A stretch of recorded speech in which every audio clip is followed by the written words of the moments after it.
Hello, good evening, everyone. So today we are here on Youngpreneur Spotlight, and we will be bringing in Aditi Diodha, and she has found an amazing way to protect the planet, save the planet, and protect the vegetation on our planet. Her name is Aditi Diodha, yeah, and let's bring her in.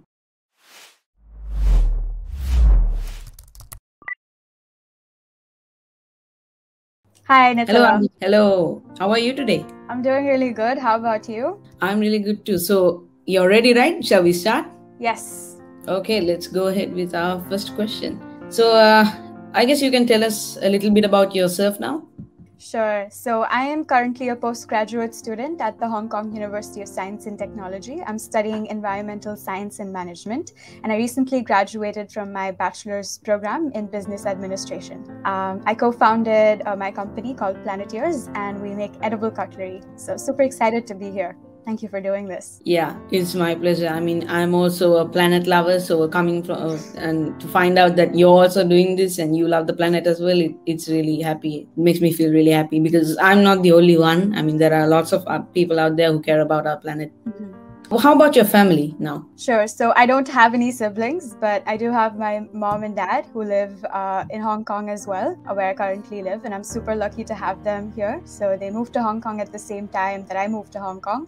And it was a coincidence, but super lucky to have them here. Okay. So I guess your parents were very supportive because they came immediately. Yeah, my dad incidentally got a job in Hong Kong the same time as I got into university at HKUST. So it was really good for both of us. Yeah. Do you have any things that you like? I mean, we all have sports, our hobbies. What are they for you? Sure, I definitely have a lot of interest in sports. So I do go for kickboxing classes at my university, and I also go hiking around Hong Kong because Hong Kong has got some beautiful scenery out there to be seen. So hiking is a good way to see everything, the mountains, the ocean, and at the same time burn some calories as well with your friends. So yeah, those are my two favorite hobbies. But apart from that, I also occasionally play badminton. My mom is an avid badminton player as well, and I go swimming and I go running. So lots of activities to do here. Lots of activities. Yeah, that's great, Aditi. Very energetic and athletic, I guess. Do you play any instruments? No, I do not play any instruments. Oh, that's fine. We all don't have to. I myself play the piano. Wow, that's amazing. Yeah, thank you. So, Aditi, that's great. I mean, can you tell us, like, I'm sure you said you mentioned hiking. You have very tall mountains over there. I mean, Sri Lanka, we don't have that many tall, and we don't usually climb them. Yes, the mountains here are pretty big, I would say. Not as big as Himalayas, obviously, but they are pretty big, and they're very climbable, actually. So a lot of people around here have hiking as an avid hobby, and hiking season typically starts in October because that's when the weather gets really good. Because Hong Kong typically has very humid and hot weather, so it's not advised to go in the summer months. But October is when it starts, and I'm really looking forward to hiking season. Okay, that's great. So, Hong Kong. How did you get to Hong Kong? Did you get an opportunity or did you decide to go there? Yeah, so originally I had applied to HKUST and a couple of other universities abroad. I was initially in India. I was a high school student in India. And then I applied to these universities because I went to an international school, and then I was recommended by my counselors to apply to these universities because I was specifically interested in entrepreneurship. So HKUST is very well known for its entrepreneurship center, and that's why it was my dream university. But I obviously wouldn't have come here if my parents also hadn't moved at the same time. So I got really lucky that way, that I got the opportunity to come down to Hong Kong and build my own startup, as well as meet so many amazing people at the university here. Okay, once again, your parents are very supportive of you, and you're very lucky that they came along. Exactly. Now, you care about the environment a lot, and you're worried about this pollution problem.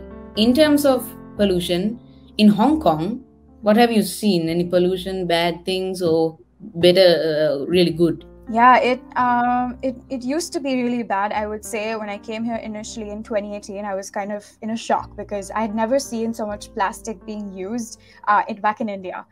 So for every little thing, people would carry, plastic bag, and plastic bags were given out for free in the markets as well as in bigger stores. But now they've started charging for each plastic bag, so there's fewer people using plastic bags. But apart from that, I also saw that in Hong Kong there are a lot of plastic cutlery being used. There are a lot of eateries across Hong Kong. So Hong Kong is the city with the highest number of restaurants per capita in the entire world. So that being said, there are about 1,900 units of cutlery, plastic cutlery, being used by each individual every year in Hong Kong, which amounts to a really large number. So back in 2018, it was 4,000 tons of plastic cutlery being disposed to landfills. So that's just the number that was being disposed. So I'm sure there was a lot more that was not disposed correctly. It floated into the oceans, or it was scattered around on the land as well. And that number was just horrifying to hear about and read in the news about. So yeah, just thought that this was a really big problem in Hong Kong, and it needed to be solved. Another problem with plastic is that when you put it into hot food, it actually leaches a lot of chemicals into your food. Microplastic. Exactly, microplastics, and some chemicals are also carcinogenic. So there's bisphenols, there's a lot of these different chemicals that can really harm your body. So people are not aware of these chemicals, but now people are increasingly becoming aware. And I'm really proud of Hong Kong because they have actually announced that they are planning to ban plastic tableware, disposable plastic tableware, by 2025, which is very close. And there's a lot of involvement from the public. They're taking, lessons from the public as well. They're hearing out concerns from everyone. All stakeholders are being involved, restaurants, customers, everyone. So a lot of measures being taken to get rid of plastic. Yeah, I mean, the number alone is terrifying, but seeing dead whales and all those metric tons of plastic found inside of them, that doubles the pain and the emotions that we feel. So sad, because we are doing this to our own planet that we live in and that we breathe air from. Exactly. And I used to go jogging with my dad in my old.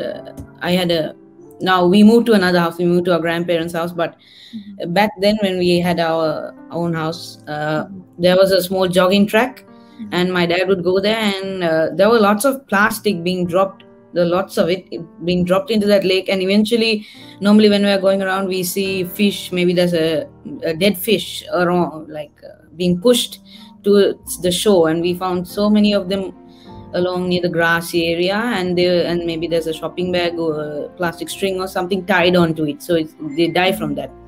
And it's really sad when you think about it. Yeah, that's painful to hear. Sounds like the problem is universal, but it's nice to hear that you went jogging with your dad. Sure, you must have had some really good experiences there, apart from just seeing the plastic, hopefully. Yes, I mean, very athletic.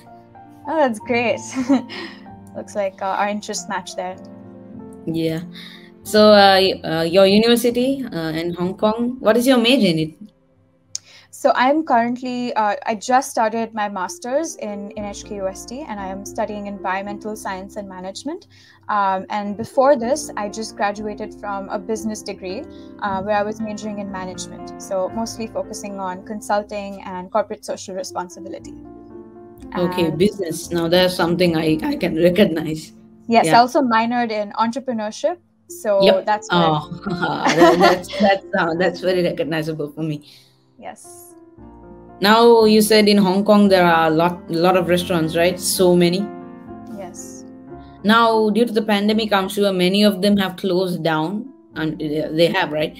Yes. They better have. I mean, it's not safe to keep on going like that. But ever since they closed these restaurants, has this plastic pollution problem reduced? So I would want to say yes, but unfortunately the answer is no. The numbers and statistics painfully tell us that the number of takeouts being done, because takeaway in general is a concept in Hong Kong which has been really popular before, and it just aggravated after the pandemic. So more and more people started doing takeaways, they started doing home deliveries, and a lot of these takeaways resulted in a higher number of plastic, not just utensils, but also packaging and containers being used. So unfortunately the answer is no. Okay. Mhm. So, Planeteers, what is this? Co-founder of Planeteers. So Planeteers was founded about a year back, and when I was still doing my bachelor's degree in business, and we were a group of 3 people back then, 3 to 4 people. We started out as, it was just an idea that we had in our heads. I came up with it when I was taking up a course in marketing at my university. This was back in 2018 or 2019. And we were supposed to come up with an innovative idea to solve a problem in Hong Kong. And I always had a drive towards solving social issues. So I thought, why not go for something which is, more environmentally friendly? And I came up with this idea of edible cutlery. Obviously, it wasn't something entirely new. Edible cutlery has been around in the world. So I thought that bringing it to Hong Kong makes a lot of sense because as I mentioned before, the number of restaurants are really high and the amount of plastic being used is even more. So I thought that it was very relevant to Hong Kong. And so back then we started out as a group of 4 people, and today we're a team of 12 people almost around India and Hong Kong. Yeah. Okay, that seems like a really good idea. I can already imagine probably an ad saying a snack after your snack, eating your edible cutlery after eating your snack. Yeah. I mean, edible cutlery. Cutlery. That's a great idea. I mean, most of us say, "Hey, don't use plastic. How about use some metal?" But using something that's edible is even smarter, and it's better. Yeah, exactly. So the analogy that we use is that incredible is what we call our cutlery. So incredible is to your meal what ice cream cones are to an ice cream. So it's basically something that you can eat with the meal, and it enriches the value of your meal and uplifts it. So yeah. It's we make edible cutlery in different flavors as well. We plan to make it in different flavors. Right now we're still making it in one flavor, which is sea salt and olive oil, but then later on we're Yummy. actually planning yeah, we plan to work with different chefs in restaurants across Hong Kong and then come up with flavors that suit the cuisine of the restaurant. So for example, if it's Chinese food, then maybe we have something like a garlic flavor or paprika, which is a little more spicy. But for a Western restaurant, flavors like maybe thyme or sea salt would work really well. So yeah. And you must have had a team, right, for this Planeteers? Absolutely. So can you tell us about them? Of course, yeah. So I have currently... Can't leave them out, right? Of course, they are part of the mission since the beginning of time. So I have my 2 co-founders who I met. So one of my co-founders, his name is Swapnil. He was the one I met first. We were working together in an entrepreneurship student society in UST, and that's how we really connected. I was interested in bringing this idea to life, and I wanted to take part in this competition in HKUST, which is one of the most well-known competitions in Hong Kong. It's called the Sino $1 million competition. So yeah, we met at the student society, and then we took part in this competition, and we won the prize in environment and sustainability, and we got a small seed funding to actually implement the idea. And then after that, we recruited our 3rd co-founder, Srijan. So Srijan is he's mainly got a technical background, and he helps us on the side of the food technology side of things, as well as building our baking molds, and that is what helps us bring process efficiency and reduce the cost of our cutlery to make it competitive to other alternatives. And Swapnil, who I met first, he is more on the operations side. He connects us with a lot of people on the demand side as well as on the supply side. So he manages our stakeholder engagement. And personally for me, I'm mostly on the product management side, product development side, as well as I focus a little bit on hiring as well as the sustainability aspect of things. So since we wanted to make sure from the beginning that our product is really sustainable, I was the one responsible to do the life cycle assessment, to measure the carbon footprint of our cutlery and really map those numbers out and see how compared to wooden or plastic alternatives, and to make sure that they are really better, and then go ahead. So you're going to make sure that your product doesn't do any damage to the environment and make sure that your product stands out. Exactly. Okay. So when will the product be commercially available? It's going to be available in January of 2022, so in about 5 to 6 months time. Yeah. Okay. So it's going to be out very soon, I'm guessing. Yeah. Exactly. Yeah. So a lot of So, groundwork being laid for that at the moment. Yeah. Now, does your university know about this? Yes, they do. Did you get a lot of support from them? Absolutely. So the HKUST Entrepreneurship Center has been a pillar of support from us from the beginning. Right at the beginning, when I explained we won the competition, they also not just provided us with the initial funding, but apart from that, they also gave us support to actually run our pilot tests, our consumer tests. We also did a little bit of operations in our own university's canteen, and they were able to provide us support to actually get those connections. And after that, this year as well, we recently won the gold award in the same competition, the HKUST Sino $1 million competition. So they were the ones who again provided us with the funding and with the connections to several restaurants in Hong Kong who are interested in our product now. So we have about 6 to 7 different restaurants and big groups across Hong Kong who we got connected with from the Entrepreneurship Center. And they're helping us out on the supply side as well, because we aren't manufacturing it ourselves at the moment. We're getting help from bakeries and central kitchens in Hong Kong. So they're helping us build those connections, because having contacts in Hong Kong is not easy, as we are new here. We are all Indian students, international students studying in this new country. So they help us with that as well. Yeah. Okay, so you got a lot of support and from a few clubs from inside your university. And how about the teachers? How did they react to it? They definitely helped a lot as well. So a lot of my professors, they have guided us with not just our pitch deck, but also the idea itself and our business strategy as well. So building our business model, we needed to get advice on it and refine it a lot more, because being just students, we don't have a very clear idea about what's going on in the market, and we definitely need to refine our business model a lot. So we got a lot of support from the business school, as well as the sustainability department as well, where I'm studying. The professors there as well have been really helping us out with the sustainability assessment and getting our numbers and refining our pitch deck as well. So super helpful.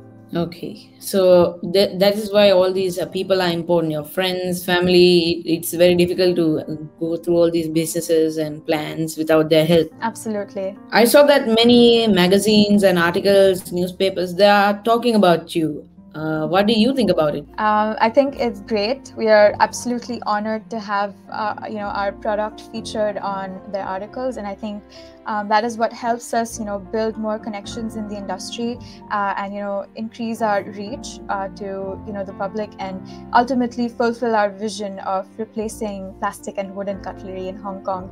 So definitely very grateful for those articles and media outreach activities. Feels great to be noticed. Definitely. Did you face any challenges? What are the challenges that you have faced? Definitely, we faced a lot of challenges along the way. It wasn't easy. Right at the beginning, I think when we were developing the product itself, there were several different ingredients that we could use. So we had to test all of them out in different ratios and different combinations. So figuring those out was like a scientific experiment for us. So we had to really sit down and map those out, and it took a lot of patience and perseverance to do that, because we weren't really familiar with it. I mean, none of us were expert bakers or expert food scientists. So we had to learn all those skills along the way, and it wasn't very easy because we were also studying at the same time, right? So our first priority was obviously our education, and then our second priority was the business itself. So being able to manage our time was really difficult, but I think because we were really dedicated to the vision, we were able to do it. And then I think the second problem was because of the pandemic. There were a lot of restaurants being closed, and they did not want to give us any feedback on our product, and we weren't able to test out our operations on the supply side as well, because we were trying to figure out if it's possible to actually manufacture edible cutlery on a mass scale, because it's never been done before in Hong Kong, and it's not a very easy process. So because of COVID, a lot of places had been shut down and they weren't giving us any permissions to try it out with them. So we really got help from the Entrepreneurship Center at our university. They guided us, to partner up with the canteen in our university itself. And then we got help from them to test out our product. I mean, it's great. I mean, you put a lot of hard work into it. That's great. Hard work always paid off. And you are passionate about it. You learned a lot of skills from it. If you hadn't done that, you learned baking skills, right? And to learn make the cutlery. So you got skills. The hard work paid off. You were passionate about doing it because the way you said, we are making something great, and that your university was also happy about it. It shows that you are passionate about it. And yeah, that's great because it shows all of those things that you need to make this product work. Yeah, exactly. Thank you. So what is your advice to young inventors like yourself? I think the one advice that I would give is go ahead and implement any and every little idea that you have, because there's a step in your head where you have to translate those ideas into actions, and that can involve a little bit of friction.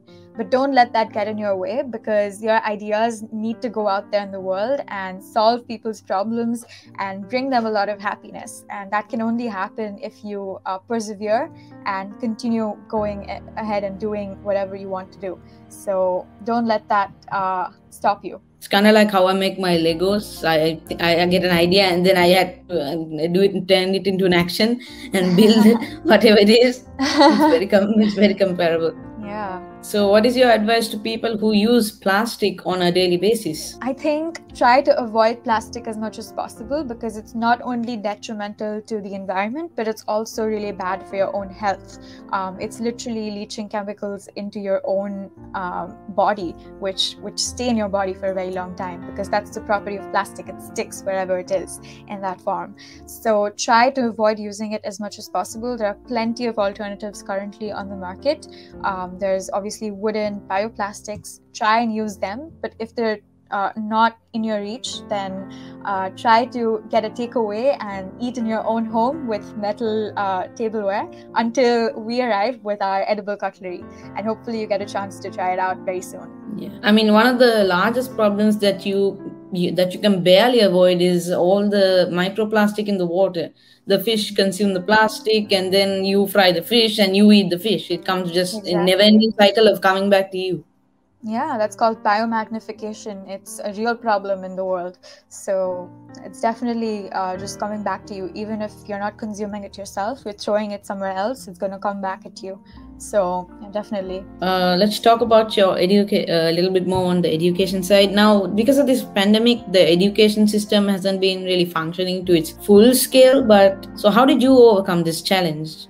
So I think for Hong Kong, it was a little different, because there was a small political situation at the end of 2019, where a lot of students actually went back to their home countries.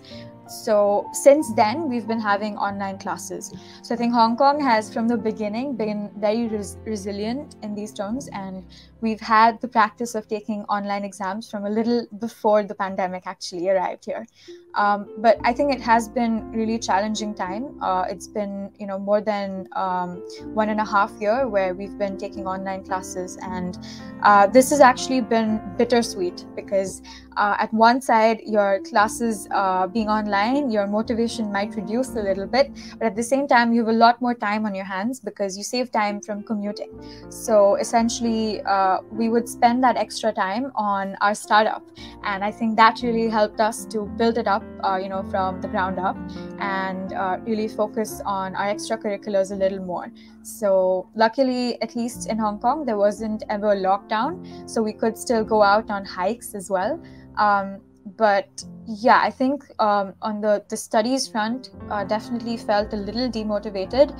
But being HKUST, I think our spirit is to be very resilient. So our professors were really energetic.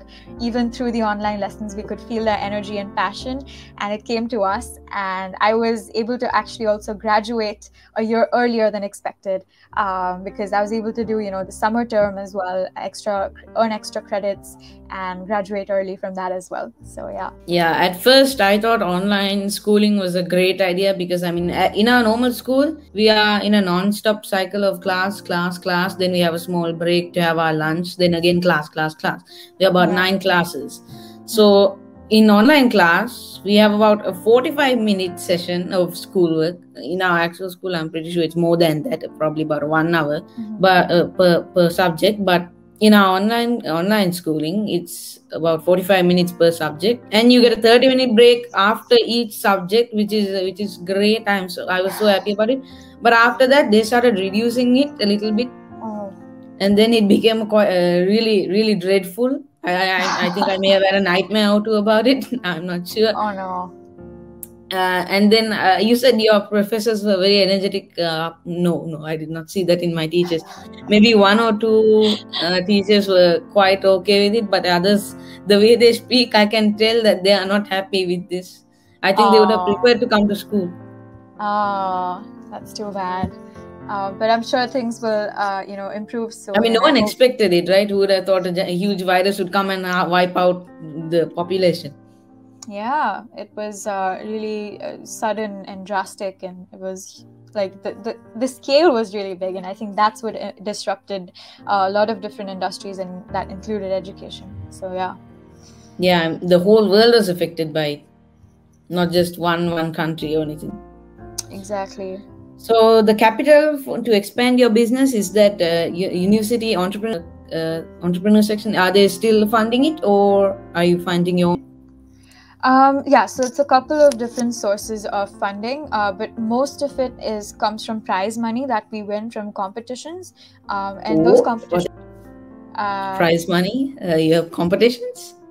Yeah, so basically we have entrepreneurship competitions like elevator pitches and these kind of competitions. So these are all organized by some of them are organized by the HKUST Entrepreneurship Center, and some of them are organized from outside. So we actively take part in these, and a lot of them give us a lot of prizes and money. And apart from that, we're also an incubated startup. So in Hong Kong, there's something called the Hong Kong Science and Technology Park, and they fund a lot of startups. So there's several stages at which startups are at. Our stage was considered as pre-incubation because we were just a seed stage. So we were incubated by them, and we are being given a funding, which is being dispersed by the end of this year, essentially. So multiple sources of funding. Yeah, I know what an elevator pitch is, but how come I have never heard of these competitions of them? That's very strange. I've never heard of it, but it's very lucky that your university is doing all this. Most universities, they don't have this specific entrepreneurship, so it's very lucky to have these. Yeah, definitely. I think that's one of the main reasons I wanted to come to Hong Kong, because there was a lot of this exposure being given here, a lot of competitions. They helped us improve our pitches, refine our pitches, as well as improve our business model and make it more, suited to investors as well. So a lot of help being given during the competition as well. So definitely a good exposure for us. Yeah. What kind of plans do you have for your business? Like franchising, or you plan to franchise? Not exactly. So our current business model, the way it works is we partner with bakeries and central kitchens for production, and then we package and market the product, do the logistics, and ship it out to restaurants or hotel chains. And this is the model that we're operating with currently, but we're still I'm sure it'll get more advanced. Yeah, we're going to launch to the market, and it's going to get a little more complex after that, I'm sure. We haven't decided how to go about, later in the stages, but I'm hoping that eventually essentially our business model right now is just licensing, but eventually we hopefully get to something like franchising maybe. But yeah, nothing decided as of now. Probably we'll decide once we're in the market itself. Yeah, but within the next I think 5 years, I definitely see us being our cutlery being sold at major restaurant chains across Hong Kong, and hopefully also penetrating the China market potentially, which is really big, and also maybe going back to my home country, India, hopefully. I think that would really be the dream. And also we plan to have some services in the future, maybe slightly longer down the line, like sustainability consulting, which I've definitely always been interested in. And I think it goes really well with our product itself. So a lot of the restaurant and hotel chains, they want to have ways to improve their environmental impact. And being a student in this area as well, I think I definitely have the experience and the commitment to do this. So yeah, would love to do something like that in the future as well. Okay. That's great, Aditi. So now, what is your message to the parents of these young innovators? I think just support them as much as possible. The young entrepreneurs definitely deserve all your love and all your support. So definitely do that. But also make sure that there's a good balance between education and your extracurriculars or your entrepreneurship, because education is kind of the base and the foundation for everything to come in the future. So, yeah. If you can't manage if you don't get past the education section, you can't move on to you can't improve your business. Exactly. Yeah. Yeah. These days I'm kind of, continue. I was just saying there's so much that I've learned from my education, especially at business school, which I've applied in real life, and it's helped me so much. So yeah. Yeah, these days it's very lucky for me because I am on like our school gave like a 30-day holiday. And it's gonna end very soon. Like I think it's by day after tomorrow. It's gonna end. Not too sure. I'm not too happy about that, but yeah, it's okay. Right. I hope you enjoy the rest of your holidays. Yes, Aditi. That's all the questions I have to ask from you. Thank you very much for staying here and answering all the questions and inspiring all the young innovators out there just like you. And also thank you, audience, for watching, and I hope you enjoyed it. So thank you, Aditi. I guess we can end the broadcast here. Thank you so much for having me. Yeah, it was my pleasure. Thank you.